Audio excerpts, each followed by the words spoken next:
Bonjour à toutes et tous. Donc aujourd'hui, on va parler de l'arrivée du nouveau monde. Voilà, tout est parti de ce matin. J'ai une amie qui a posé la question sur le groupe WhatsApp que ma sœur a créé pour qu'on puisse s'aider, s'entraider dans les moments un peu délicats de notre vie.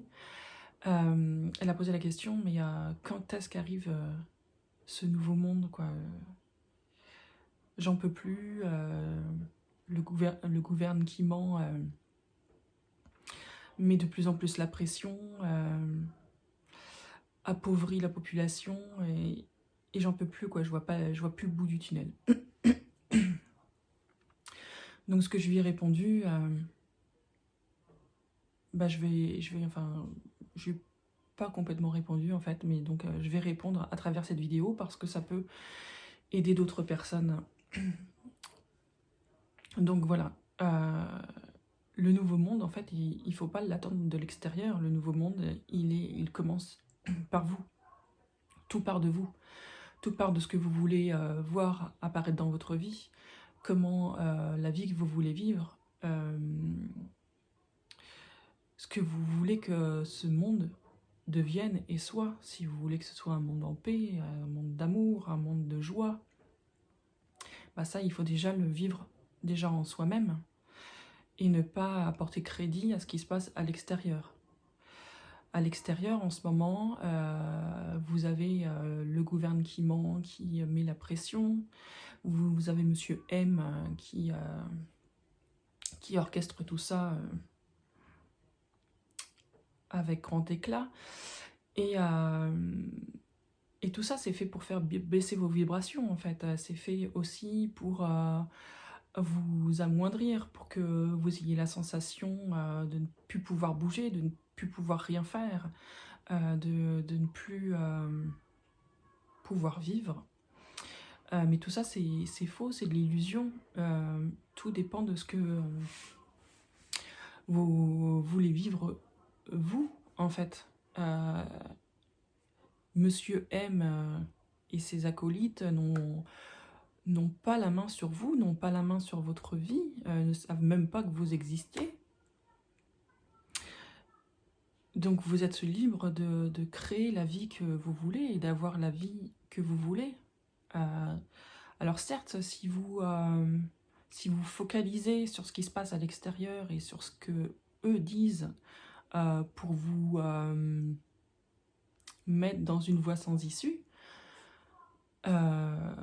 ou vous donnez l'impression que vous êtes dans une voie sans issue et que quoi qu'il arrive, vous ne pouvez pas vous en sortir, alors oui, du coup, vous allez aller tout droit vers cette voie sans issue et vous allez avoir la sensation de ne pas pouvoir vous en sortir. Mais tout ça n'est qu'illusion.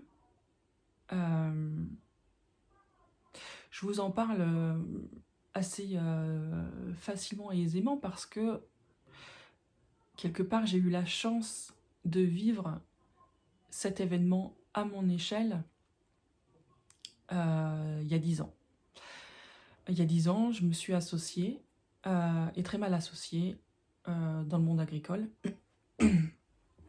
avec une personne qui était non seulement chef d'exploitation, mais aussi politique.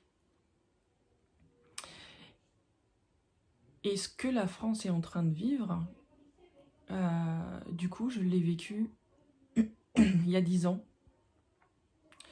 à mon échelle, avec cet associé. Il y a 10 ans, oui et non, ça a commencé il y a 10 ans et ça s'est terminé en octobre 2023. Donc vous voyez, c'est tout récent. Il y a eu 10 ans de procédure. J'étais associée à une personne machiavélique et j'ai eu la chance dans mon malheur qu'on me présente une avocate que je pourrais pas vous recommander parce que elle est partie à la retraite là en janvier 2024, mais que je remercie du fond de mon cœur, qui a été merveilleuse. Et vraiment, cet associé, c'est vraiment la même énergie que Monsieur M, qui est à la tête de la France, et qui avait vraiment une vision toute particulière pour moi, qui souhaitait, qui a tout fait en tout cas, pour soit m'amener au suicide, soit m'amener dans un hôpital psychiatrique. Non pas parce que j'étais folle ou que j'en avais besoin ou que j'étais un danger pour moi-même ou pour mes proches, mais parce qu'il voulait, parce que ça aurait été de son fait en fait. Et il voulait m'amener dans un hôpital psychiatrique pour que je n'en ressorte pas et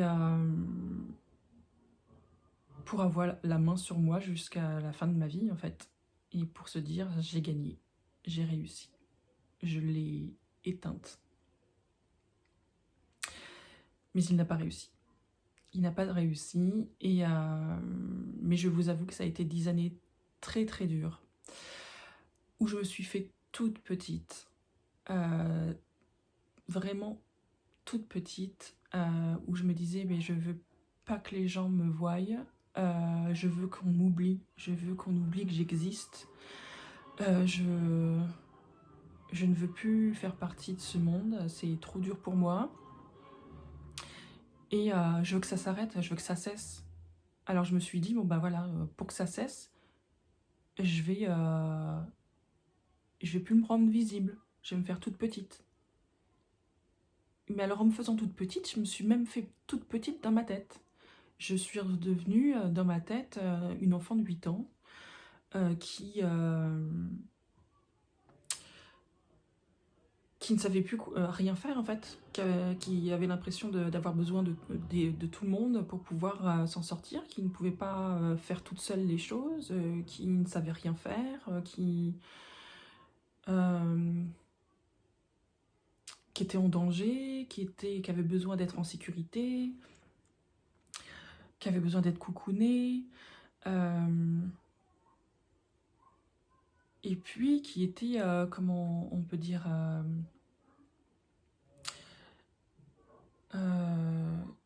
qui était à la merci de tout le monde, à la merci du monde en fait, qui pouvait pas se protéger elle-même, qui avait pas l'emprise sur sa propre vie en fait, et qui avait besoin des autres pour pouvoir vivre. Donc j'en étais vraiment arrivée là, quoi, à me restreindre tellement, tellement, tellement que j'étais devenue invisible. En fin de compte, j'étais pas devenue invisible pour les personnes qui me voulaient du mal, mais j'étais devenue invisible pour moi, dans ma propre vie. Je me suis totalement effacée en me disant, bon bah si je m'efface, celui qui me veut du mal va m'oublier. Bah non, non, lui il m'a pas oublié. Mais moi par contre, moi-même, je me suis oubliée. Je me suis oubliée, je me suis mis de côté, en pensant que, en agissant comme ça, en réagissant avec ma peur en fait, j'avais tellement peur que de lui, de son pouvoir entre guillemets, et que je me disais mais qu'est-ce que je peux faire contre un politicien, de toute façon il a le bras long et je vais pas m'en sortir quoi. Donc ça tournait en rond dans ma tête, et du coup ça a eu des incidences, pas que sur moi, du coup ça ressurgissait aussi sur ma vie de famille, hein. Et voilà, et donc pour me protéger moi et protéger ma famille, du coup je me suis oubliée, et je me suis dit bon bah du coup t'arrêtes d'exister, et puis ça va passer.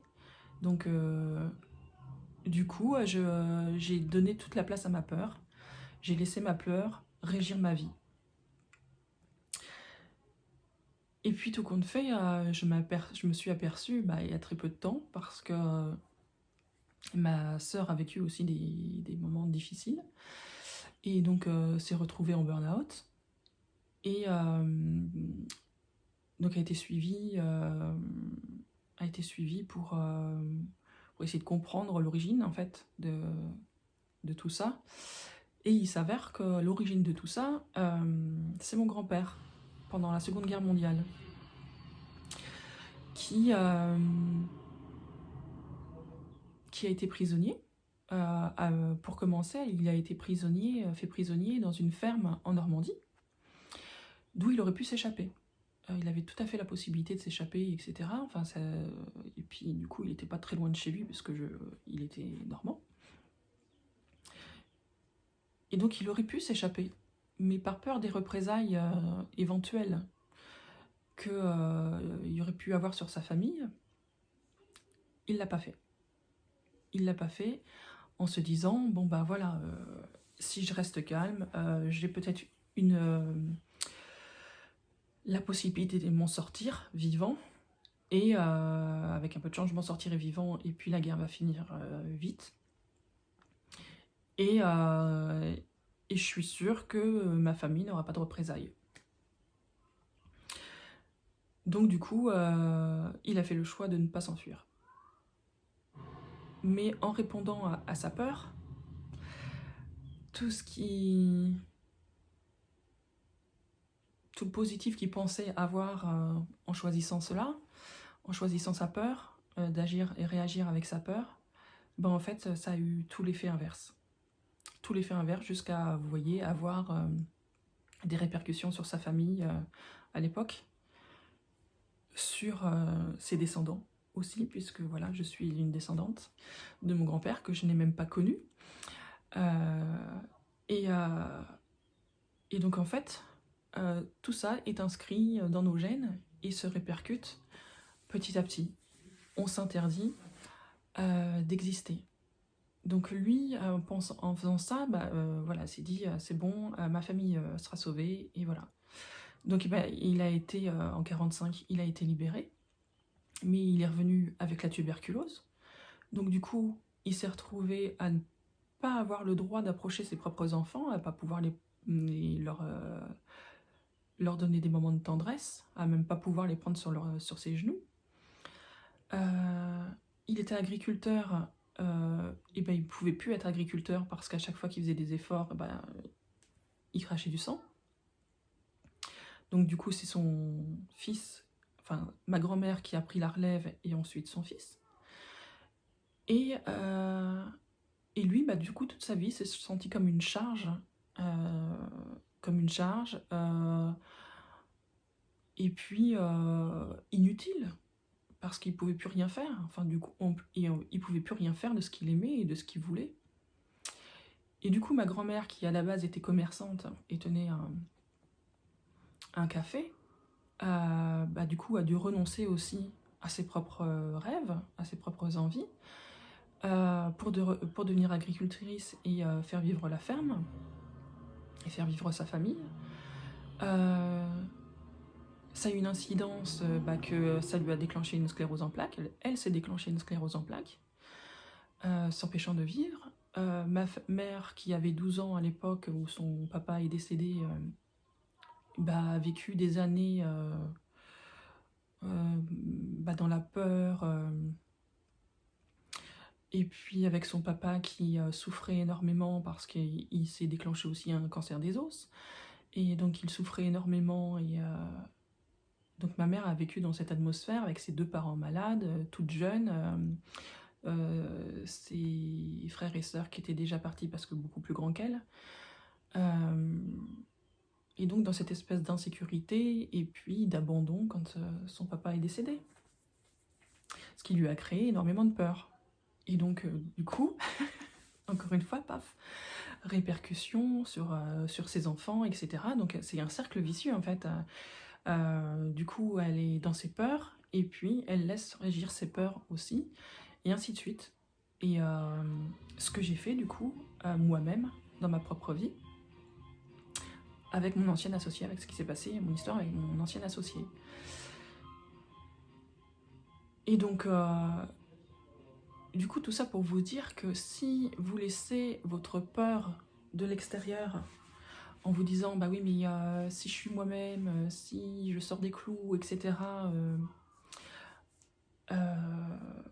je risque beaucoup, surtout avec des tartempions comme on a aujourd'hui. Voilà, je peux pas, il faut que je reste immobile, il faut que je reste dans mon espace et il faut pas que je fasse de vagues, quoi. Si vous restez avec ces peurs-là, sachez que vous allez raisonner avec cette peur. Et donc, du coup, tout ce que vous attirerez à vous, tout le contraire de ce que vous souhaitez pour vous. Parce que en s'éteignant comme ça, je me suis... Enfin, je parle de moi, du coup, là. Je me suis éteinte aussi au niveau de l'abondance. Jusqu'ici, du coup, ça fait 10 ans, ça fait 10 ans que je survis, que je ne vis plus, que je ne respire plus, que je suis en apnée.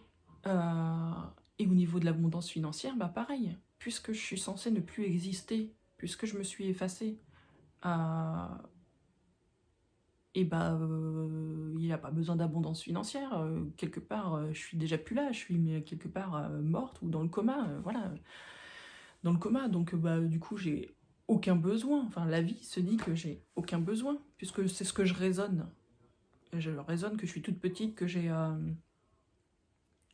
le droit d'exister, qu'il faut pas que je fasse de vagues, etc. Donc du coup, j'ai pas de besoin. Je suis dans un semi-coma ou dans un coma, et donc j'ai pas besoin de manger, j'ai pas besoin de me laver, j'ai pas besoin de me déplacer, enfin rien, quoi.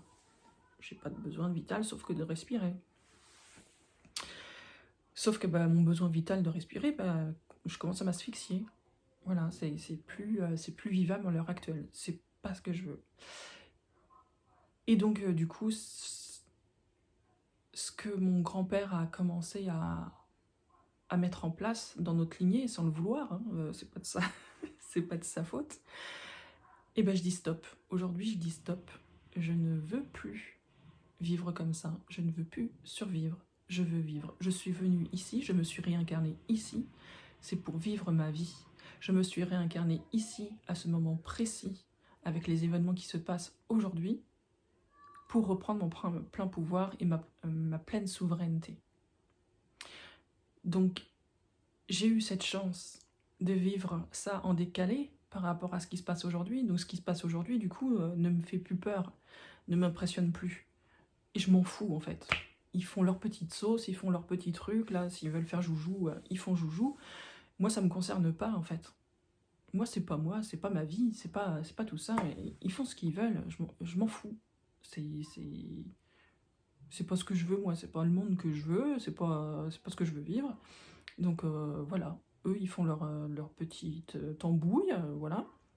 Ils jouent à leur propre jeu, mais moi, c'est pas le jeu dans lequel je veux jouer, c'est pas celui-là. Moi, je veux jouer dans une vie d'abondance, une vie où je vis mes rêves, une vie où je suis dans ma pleine souveraineté, une vie où je suis parfaitement alignée avec ma mission de vie, parfaitement alignée avec ce que veut mon âme. Et là, j'ai trouvé le projet dont je vous ai parlé dans la vidéo précédente. C'est vraiment un projet parfaitement aligné avec qui je suis. Alors déjà, il a fallu que je retrouve qui j'étais, parce que 10 ans à rester toute petite, et à se dire qu'on n'avait pas le droit d'exister, et ça laisse des traces.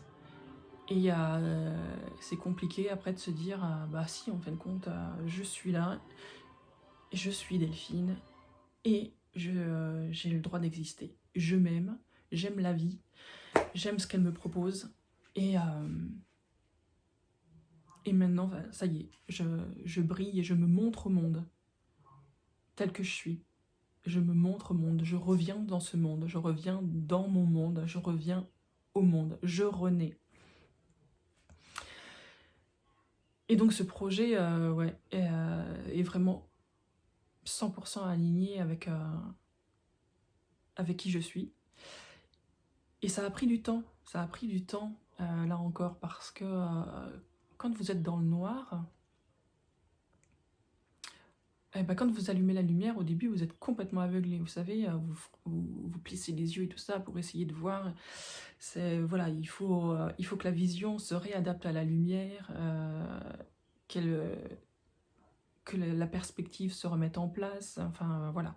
Donc au début, ça fait ça fait mal aux yeux, après vous êtes dans une espèce de brouillard, et puis petit à petit, ça s'éclaire, ça devient de plus en plus clair.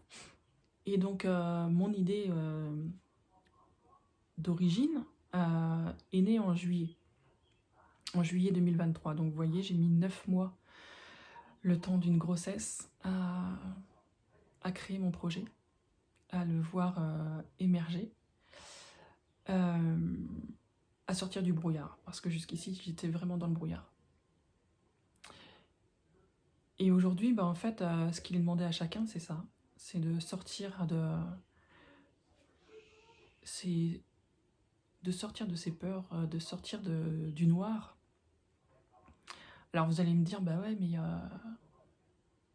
comment sortir du noir si on est dans le noir justement, puisqu'on ne voit rien, on ne sait pas, on sait pas où est l'interrupteur, on ne sait pas où est la porte, on ne sait pas tout ça.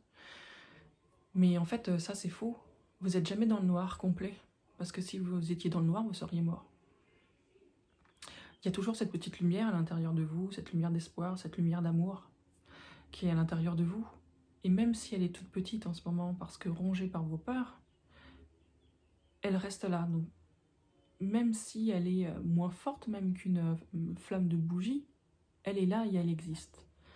Donc il suffit juste de vous remettre en action à la recherche de cet interrupteur ou de cette porte pour vous libérer, pour vous éclairer. Et donc en vous remettant en action, en allant à la recherche de cet interrupteur ou de cette porte, vous vous permettez à nouveau de vivre et d'exister. Et c'est le plus important aujourd'hui. Le plus important, c'est vraiment de laisser derrière vous le monde comme il est, tel qu'il est. Ce monde-là, qui ne vous convient pas, qui n'est qu'illusion d'ailleurs. Voilà, moi, ce qui m'est arrivé m'a permis de voir justement à travers ce voile d'illusion. Parce que maintenant, je vois le marionnettiste qui est derrière, l'illusionniste qui est derrière et qui fait son spectacle. Et donc du coup, quand vous connaissez les coups du magicien, de l'illusionniste ou du marionnettiste, le spectacle n'a plus la même saveur. Vous voyez, vous le regardez plus hypnotisé en vous disant oh là là, et en croyant à l'histoire, puisque vous savez ce qu'il y a derrière. Donc vous vous dites bon, c'est bon, je l'ai déjà vu, j'ai compris le truc. On passe à autre chose, quoi. C'est bien gentil, mais bon, c'est bon, quoi. C'est du vu et du revu. Vous n'allez pas me le refaire encore une fois, quoi. Donc c'est vraiment ça, en fait. Vous remettre en action dans votre vie va vous permettre de lever le voile de cette illusion. Et de comprendre qu'en fin de compte, rien à part vous-même n'avait... rien ni personne à part vous-même n'avait la main sur votre propre vie, votre propre existence. Tout part de vous. À partir du moment où vous aurez décidé d'être qui vous êtes, d'être la vraie personne que vous êtes, d'accepter de montrer cette belle personne que vous êtes au monde, d'accepter de vivre vos rêves. Et de savoir dire stop, de savoir dire non, de savoir dire ça pour moi, ce n'est pas possible, c'est intolérable et je n'en veux pas dans ma vie.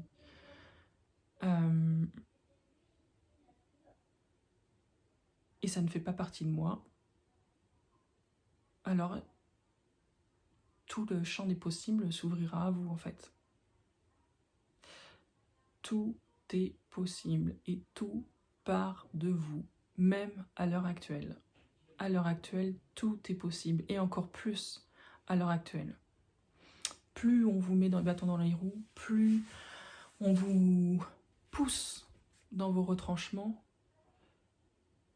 et plus belle la récompense sera quand vous aurez trouvé la clé pour vous libérer de tout ça. Et la clé, elle est en vous, elle n'est pas à l'extérieur de vous. Donc n'attendez pas que les marionnettistes au pouvoir vous libèrent. N'attendez pas non plus que les galactiques vous libèrent. N'attendez pas un sauveur, en fait. N'attendez pas qui que ce soit, ni par les élections, ni par quoi que ce soit d'autre. Enfin, voilà. N'attendez rien de l'extérieur. Tout est en vous. C'est à vous-même de vous libérer, d'ouvrir votre cage, d'ouvrir la lumière dans votre vie et d'avancer. Il n'y a que ça à faire. Croire en vous. Croire en vous. En vous. En vous. Vous êtes un trésor. Et bah, ouvrez le coffre et montrez comme vous êtes beau, comme vous êtes riche, comme vous brillez à la lumière. Voilà. Je vous souhaite une très belle journée, je vous envoie plein de belles énergies et je vous dis à très vite. Bye.